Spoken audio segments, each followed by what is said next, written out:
Nous allons parler d'un projet sur Ulule qui bat son plein et on a encore besoin de vous pour que ce projet aille encore plus loin et batte des records. Il s'agit du projet Nightmare et derrière ce nom de projet, il y a deux artistes qui ont déjà travaillé ensemble. Il s'agit de Johanna Zahir et Thibaut Collomb de Franciosi. Ils ont chacun leur spécialité. Si vous êtes déjà abonné ou si vous avez déjà suivi les interviews que j'ai menées, on les avait déjà entendus pour différents projets en solo ou en duo. Je vous propose de refaire connaissance avec ce couple à la ville comme à la scène. Bonjour à vous deux. Bonjour. Alors, on va commencer à se réintéresser parce que peut-être que certains ne font que vous découvrir. Johanna Zahir, vous êtes dans l'écriture, la musique et le cinéma. Vous avez écrit des romans, vous avez chanté, fait des albums. Thibaut, lui, est plutôt illustrateur, avec notamment un personnage récurrent d'un petit dragon pour les enfants qui a fait fureur. Vous avez travaillé tous les deux d'ailleurs sur ce projet. Est-ce qu'on peut avoir une courte présentation de votre travail, ce que vous avez déjà fait? On va commencer par les dames avec Johanna. Du coup, oui, c'était un bon résumé du coup de ce que j'ai fait. Donc, plusieurs romans. Donc, j'ai sorti mon 10e roman cette année. C'était mon autobiographie, donc Reverse. Et sinon, des romans différents dans des genres différents, donc du polar, du fantastique, de la dystopie aussi.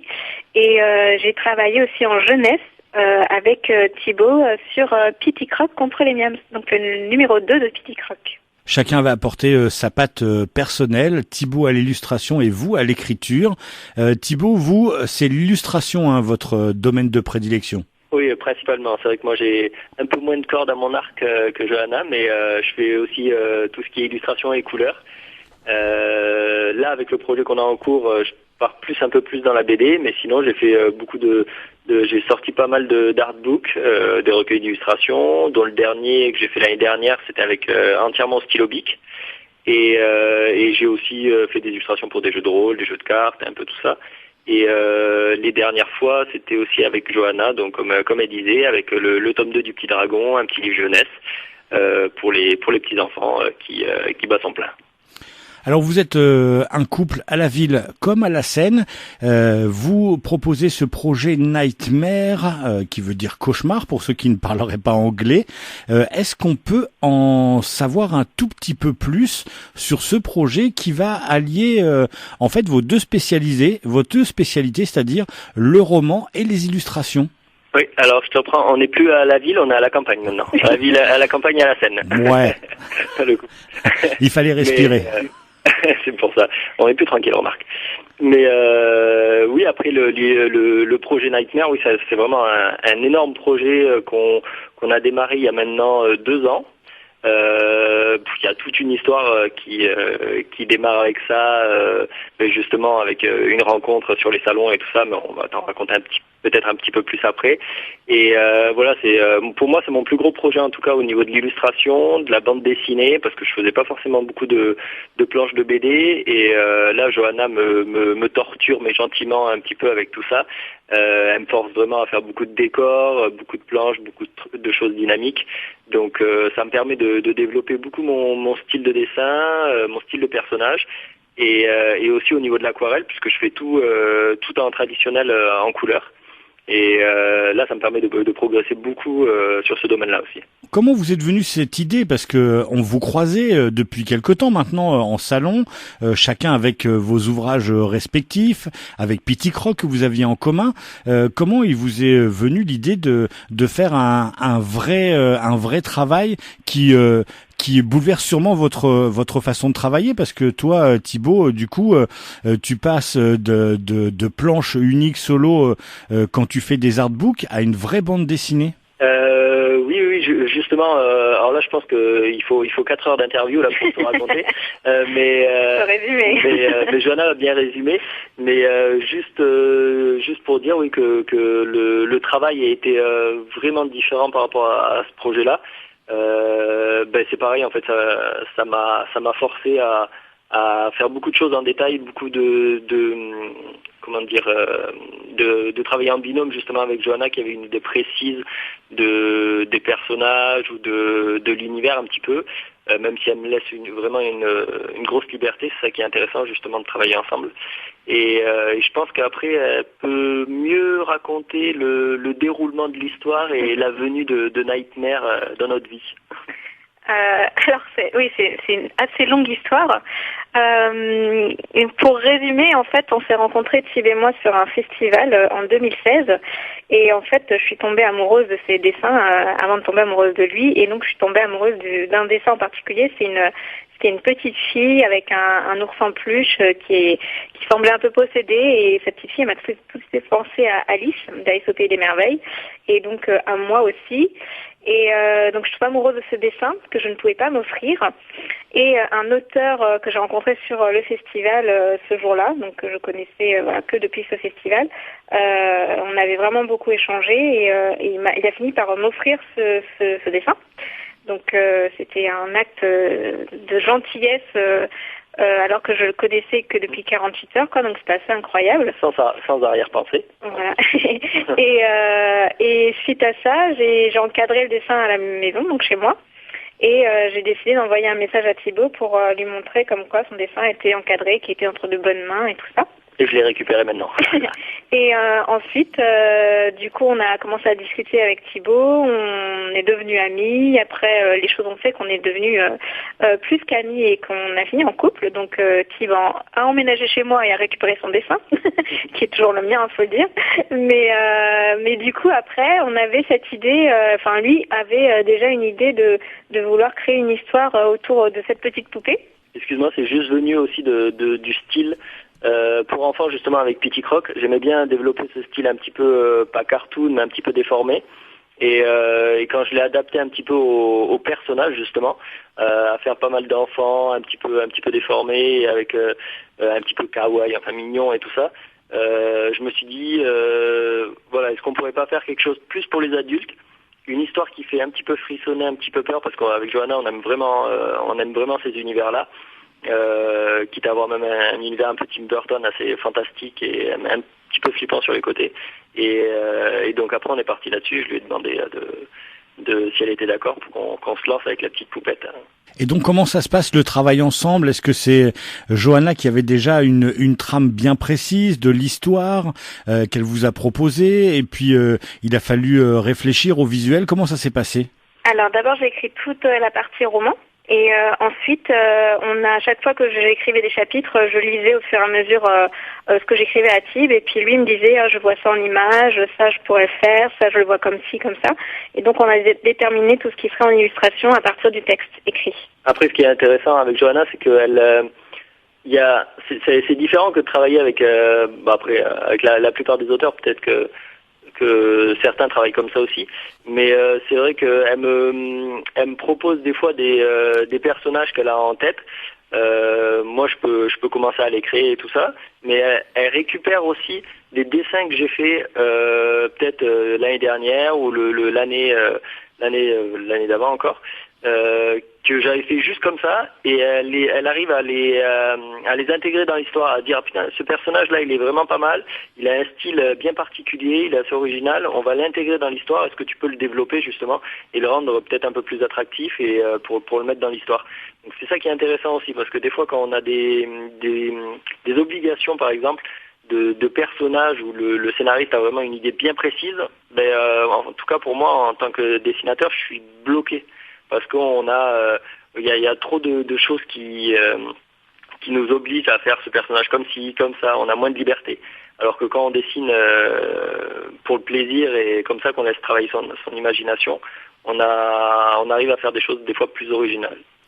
Est-ce que ça veut dire que le projet évolue au fur et à mesure, parce que peut-être que le texte même écrit, une fois que les illustrations arrivent, il faut changer certains passages, réécrire des bouts, et pareil pour l'illustration. Est-ce que quand le texte arrive, vous avez une idée précise, ou alors il y a peut-être même un travail à deux? Est-ce que Johanna arrive à voir lorsque l'illustration peut être plus poussée de tel côté ou de tel côté?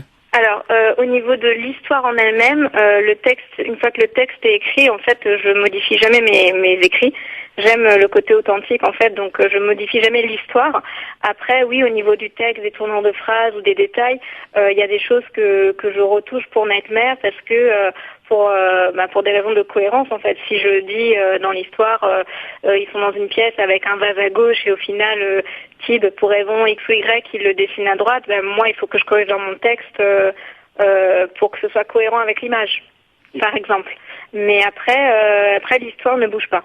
Il faut dire que moi je suis moins carré que Johanna dans mon travail et c'est vrai que parfois je fais pas trop attention et je fais des illustrations très poussées où j'y passe très longtemps et quand je lui montre le dessin final elle me dit mais ça en fait j'avais pas écrit ça comme ça, fallait donc des fois soit moi si je peux pas retoucher le dessin, c'est elle qui retouche un petit peu le texte, heureusement elle est très gentille pour ça.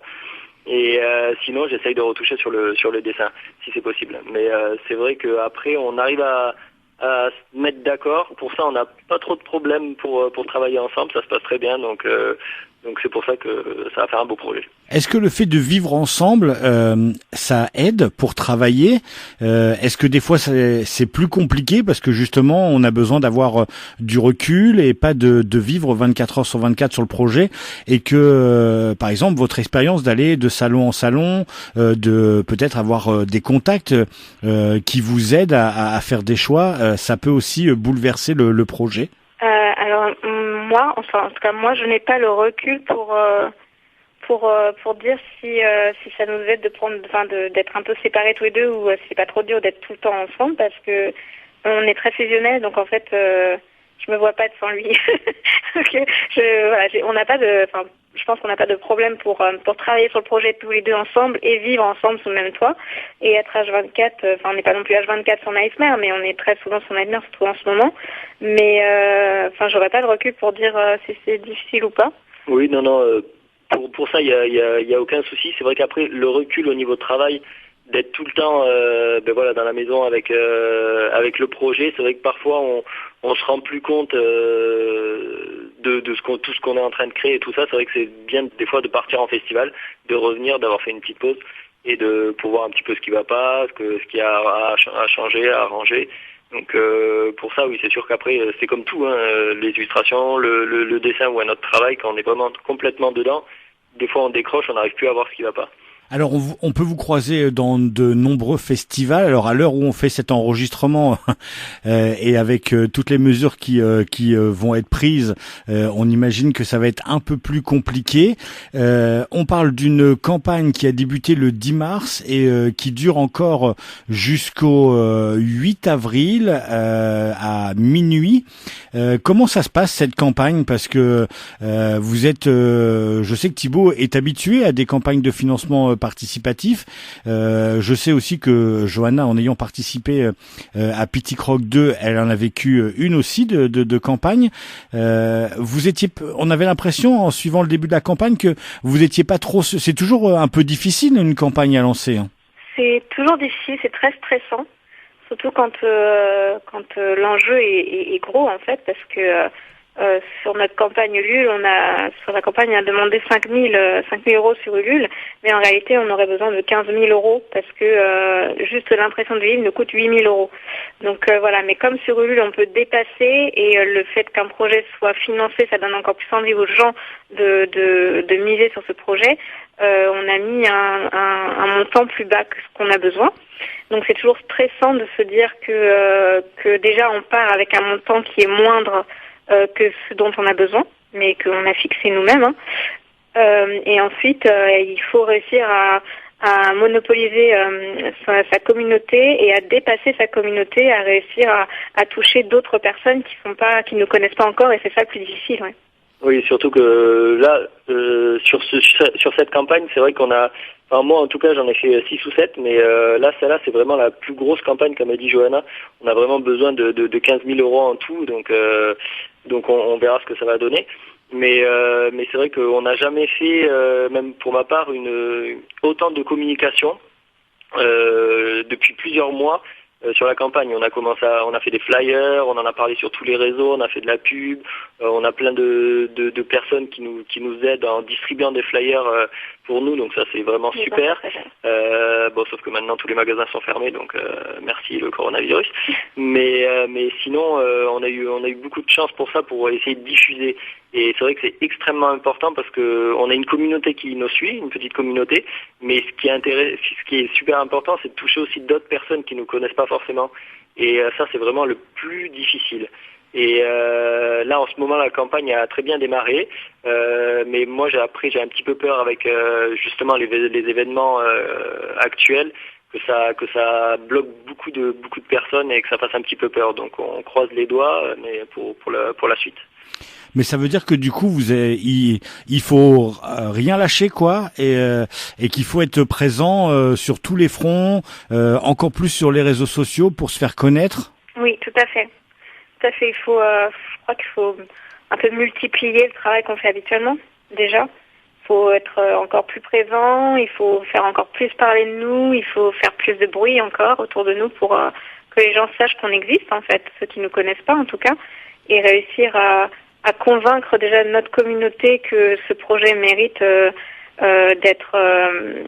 voir le jour, parce que c'est pas parce qu'on a une communauté qu'elle nous suit sur tous les fronts. Moi je le vois sur certains de mes romans, j'ai des lecteurs qui lisent que du polar, donc ils ont lu mes polars, mais je sais qu'ils liront pas forcément mon autobiographie parce que c'est pas leur genre en fait. Donc il faut toujours faire un peu ses preuves, même si on a une communauté qui est acquise dans un certain sens. Et c'est vrai qu'il faut faire le maximum de bruit pour être visible, quoi. Oui, c'est ce qui est vraiment très difficile, mais justement avec Nightmare, on espérait pouvoir toucher un petit peu toutes les communautés, justement parce que c'est un mélange de romans, d'illustrations et de BD. Donc on aimerait toucher aussi les personnes qui aiment le roman, mais avec de la BD dedans, et ceux qui aiment la BD avec du roman. Donc on verra ce que ça va donner, mais c'est vrai qu'une campagne, c'est très très très très fatigant. C'est pas mal de stress, c'est des journées devant l'ordi à essayer de faire de la communication, des soirées, et à répondre aux mails, à répondre aux gens, à essayer de trouver des solutions pour essayer de faire parler de nous, de faire des petits concours, toujours trouver des petites solutions, et c'est vraiment vraiment fatigant. Alors justement, la transition est toute faite pour parler un peu plus de ce projet. Un ouvrage de près de 350 pages, illustré tout en couleur, avec près de 160 illustrations, 30 planches de BD. Comme c'est dit sur la page Ulule, c'est un énorme travail de la part de vous deux. Oui. Là, je suis actuellement sur la mise en page, donc j'ai déjà mis une centaine de pages mis en page du coup. Je pense que ça va être sympa. Mais c'est beaucoup de boulot, même la mise en page déjà. Beaucoup de boulot. Déjà l'écriture, c'était pas mal de boulot, même si j'écris tous les jours parce que c'est un besoin pour moi. Mais l'écriture est un gros boulot. Les illustrations, c'est pareil, parce que du coup, on a aussi eu cette période où il fallait déterminer les illustrations, être sûr que voilà, qu'il n'y en ait pas trop, comment doser. Ce que c'est un hybride, donc je sais pas si ça a déjà été fait, ce mélange de romans, illustrations et BD, mais du coup on a essayé de trouver une espèce de juste milieu pour avoir parfois du texte, plus de texte que d'images, mais avoir toujours des images un peu sur quasiment toutes les pages, pas toutes, parce que bon, ça fait déjà énorme, 160 illustrations. Oui, c'est un gros boulot, oui. Oui, c'est vrai qu'on voulait partir en plus sur un projet qui n'est pas forcément une BD complète, en fait, parce que c'est énorme, un boulot de BD. Mais finalement, le travail est encore plus gros parce qu'il y a encore plus de dessins à faire et de l'écriture et tout ça. Donc, le travail est vraiment énorme. Et c'est vrai que au niveau des illustrations, moi j'ai quasiment terminé toutes les illustrations en noir et blanc. Je suis sur la couleur. J'ai fait pas mal d'illustrations en couleur déjà. Il me reste toutes les planches à faire en couleur.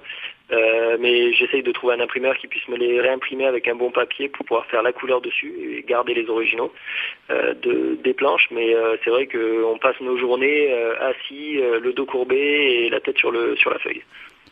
Et puis on peut peut-être dire deux mots aussi sur l'histoire de Ève et Théo qui se réveillent complètement amnésiques et dans un monde où la population a l'air d'avoir disparu.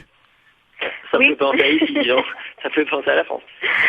Alors heureusement, on n'est pas actuellement en France, on n'est pas dans le contexte de Nightmare, sinon ce serait bien embêtant pour nous, encore plus que ça ne l'est actuellement. Mais oui, donc ils se réveillent dans un monde vraiment post-apocalyptique. La population a quasiment disparu et donc Eve et Théo ne se connaissent pas du tout et ils se réveillent chacun d'un côté dans un endroit en fait chacun et ils vont faire un petit bout de chemin séparés jusqu'au moment où ils vont se rencontrer et ils vont décider de faire la route ensemble. Donc au fur et à mesure de leur péripétie, donc leur quête, c'est un peu d'essayer de trouver où est la population, si elle est partie quelque part, si elle existe encore, si ce qu'ils font ici, pourquoi est-ce qu'ils sont là, et essayer de retrouver un peu leur chez eux s'ils en ont. Et donc au fur et à mesure de cette quête, ils vont rencontrer d'autres personnages, des personnages qui peuvent être sympas et d'autres qui sont pas du tout sympas.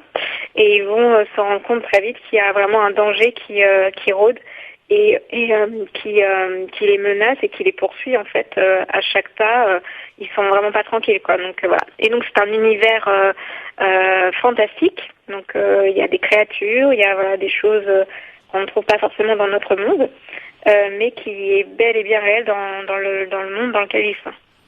Et du coup, pour quel public on peut conseiller ce roman? Parce que quand on regarde les illustrations de Thibaut, on s'aperçoit que il y a un côté enfantin, on retrouve des peluches, il y a ces petites filles. On pourrait penser que ça pourrait très bien convenir aux adolescents à partir de 11, 12 ou 13 ans, un public qui sait déjà lire et qui prend plaisir à lire des romans avec ce côté illustration à côté.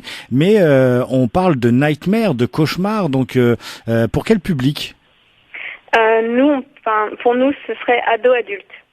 Voilà, moi, mes romans à la base sont ado-adulte, donc je pense pas avoir évolué vers un côté plus enfantin au niveau de l'histoire. Après, je sais que il y a des jeunes maintenant, les jeunes maintenant sont un peu plus exposés à pas mal de choses un peu horribles, faut dire ce qui est entre tout ce qu'ils peuvent voir à la télé et les influences extérieures. Donc je sais qu'il y en a certains à 12 ans qui lisent déjà du Stephen King ou qui regardent déjà des films d'horreur bien gore et du coup qui pourraient éventuellement être aussi dans la cible de Nightmare. Mais nous c'est vraiment ado-adulte pour nous. Oui, c'est vrai que c'est un univers qui est assez frissonnant et sombre, mais pas gore. Après ça restera des fois un peu flippant et tout ça. Mais pas, ce sera pas trash ou tout ça. Mais je pense que oui, ça serait peut-être vraiment plutôt à partir de ado adulte, à partir je sais pas, 13 ans ou un truc comme ça. Mais c'est vrai qu'il y a des petits personnages des fois qui ont l'air mignons, mais ils sont pas forcément mignons. Alors faut faire attention dans cet univers. Le travail d'illustration, quand on a l'habitude de faire des artbooks, c'est-à-dire des personnages qui sont figés sur une feuille de papier, et là passer au travail d'illustration BD, ça a été compliqué ou j'ai envie de dire, il était temps de passer à cette étape-là de la bande dessinée, même si avec Pitty Croc il y avait déjà un travail de bande dessinée, mais là les pages, j'en ai une sous les yeux qui ressemble pas du tout à de la BD franco-belge, comme on pourrait dire, avec des cases bien dessinées. Il y a beaucoup de mouvements, quelque chose qu'on n'avait pas vu avec Pitty Croc, des personnages qui sont bien dessinés dans la fluidité. Oui, c'est vrai que Pitty Croc, ça reste vraiment un livre pour enfants, et encore le tome 2, il y avait un côté un peu plus BD, justement, qu'on avait voulu mettre dedans. Mais là, c'est avec mon style premier, donc vraiment un style plus BD comics. Et c'est vrai que j'ai toujours voulu faire de la BD, même si c'est quelque chose d'horriblement compliqué, d'horriblement long, la BD, mais c'est vrai que d'arriver à mettre en image une histoire et de voir son personnage faire des actions et prendre vie comme ça, c'est vrai que c'est super intéressant. Et là, grâce à Nightmare, oui, j'ai pu essayer de mettre ça en place. C'est vrai que le problème, ça a été pour moi au début de faire des personnages qui se ressemblent, parce que c'est vrai que quand on fait des illustrations, on refait pas forcément les mêmes personnages. Donc ça a été au début vraiment assez compliqué. de retrouver, de reconnaître même les mêmes personnages, vus de gauche, vus de dessous, d'en bas et tout ça. Et après, petit à petit, de les mettre en action. C'est vrai que moi, j'aime tout ce qui est un petit peu au niveau des cadrages et du découpage. J'aime beaucoup l'univers des comics américains. Je trouve que ça donne beaucoup de dynamisme, que les personnages sortent des cases. Justement, ça donne une approche qui est plus sympa au niveau même pour le lecteur. Et je trouve qu'il y a une limite qui est brisée en fait. Justement, il n'y a pas de case qui enferme les personnages. Ça permet de les faire sortir et de s'approcher du lecteur. Et je trouve que aussi étant indépendant comme Johanna, on a une grosse liberté au niveau du dessin, au niveau du scénario et au niveau des planches justement, de faire des cadrages comme on veut, des histoires comme on veut. Et là au niveau des planches, comme tu dis, j'ai vraiment fait des cadrages, j'espère originaux et assez dynamiques. Il y a même un petit côté manga parfois dans les personnages. Cette petite fille avec les grands yeux, c'est presque un clin d'œil au manga japonais. Je sais pas si c'est un petit clin d'œil. C'était pas forcément voulu, mais c'est vrai qu'après je pense que c'est les gros yeux qui donnent un petit peu ce côté-là et le côté enfantin, un petit peu mignon et kawaii et tout ça. Et après c'est vrai que je suis un petit peu moins le dessin manga, mais c'est vrai que quand je dessine un petit peu les enfants, ça peut ressembler un peu. Alors, on revient sur cette campagne. Proposer un projet en financement participatif, ça a le désavantage d'être contraignant au niveau de la somme de travail, d'être tout le temps derrière, suivre, communiquer. Ça a un côté aussi pratique, c'est-à-dire que vous contrôlez tout de début jusqu'à la fin. Oui. Alors après, tout ce qui est communication, c'est bien aussi pour nous, parce que c'est vrai que surtout en ce moment, on avait tendance, en tout cas pour ma part, mais je pense que Thibaut aussi, donc c'est pour ça que je parle pour nous deux, mais je pense qu'on avait tendance à vraiment s'enfermer dans notre projet Nightmare et ça nous fait un peu sortir de notre bulle. Le fait de revenir sur les réseaux sociaux et de reparler avec vraiment toutes les personnes, parce qu'on s'est vraiment confinés nous-mêmes pour le coup, hors virus. On s'est confinés nous-mêmes dans le projet Nightmare et pour tout préparer, pour vraiment préparer la campagne. Et du coup là, c'est vrai que ça fait quand même du bien de pouvoir rediscuter avec tout le monde, de partager vraiment. On a fait pas mal de live Facebook par rapport à ça. Et c'est vrai que ça fait plaisir de retrouver toute notre communauté qui attendait au final. Donc voilà. Et puis qui dit campagne dit stretch goal, dit contrepartie. On participe pas juste à ce roman, on peut participer pour avoir plein de choses à côté. Je vois un attrape-rêve, je vois une poupée, des stylos, plein de choses que vous proposez en plus de cet ouvrage. Oui, c'est vrai qu'on a essayé d'être assez originaux pour cette campagne. Quand je disais tout à l'heure qu'on avait vraiment mis le paquet au niveau de la présentation, de la préparation du projet. Là, c'est pareil, on a essayé de mettre des contreparties qui pouvaient être assez différentes de ce qu'on voit d'habitude, de se mettre en partenariat aussi avec d'autres artistes, comme la petite poupée qui est faite au crochet par le rat et l'ours, et des amis. Qui ont leur boîte justement et je trouve que c'est ça qui est aussi intéressant avec les campagnes, c'est de faire des collaborations et de faire découvrir aussi le travail des autres et après on a essayé aussi de faire des objets un petit peu originaux avec des stylos, des carnets avec des dessins originaux sur la couverture, des sketch cards, des attrape-rêves et tout ça, d'être un petit peu originaux.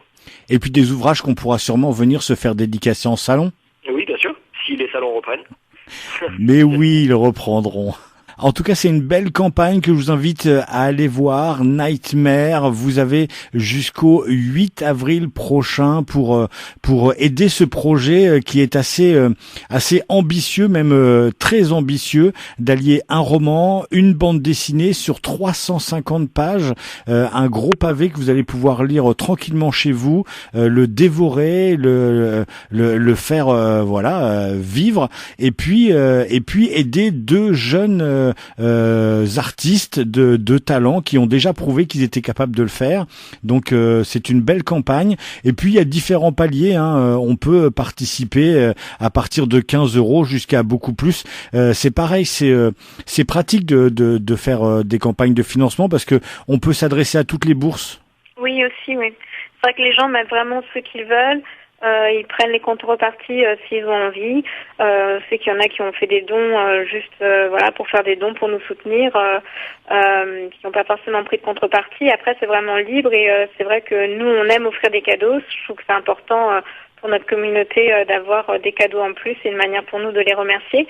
Et c'est vrai que c'est assez libre au niveau des montants. On a essayé de pouvoir satisfaire un peu tout le monde, même au niveau des contreparties, essayer de varier et que tout le monde se trouve un peu son bonheur dans cette campagne. Et puis justement aussi, on essaye de mettre des choses aussi que les gens peuvent trouver que sur la campagne, qui seront jamais, qu'on n'aura jamais en salon, en festival ou tout ça. Comme par exemple le petit sketchbook qu'on a mis là, il sera que pour la campagne. On va pas le réimprimer pour nous ni le revendre après. Une campagne donc à aller visiter, aller manger sur Ulule, c'est jusqu'au 8 avril, donc vous avez le temps de participer, vous allez adorer ces personnages, il y a de l'animation, ça bouge, ça fait un petit peu peur, et puis 2 artistes de talent, je le répète, c'est pas facile une campagne de financement, il faut les aider, surtout en ce moment. Merci beaucoup Johanna et Thibaut, très bonne fin de campagne et à très vite pour le prochain projet ou le prochain salon. Merci beaucoup. Merci beaucoup. À très vite.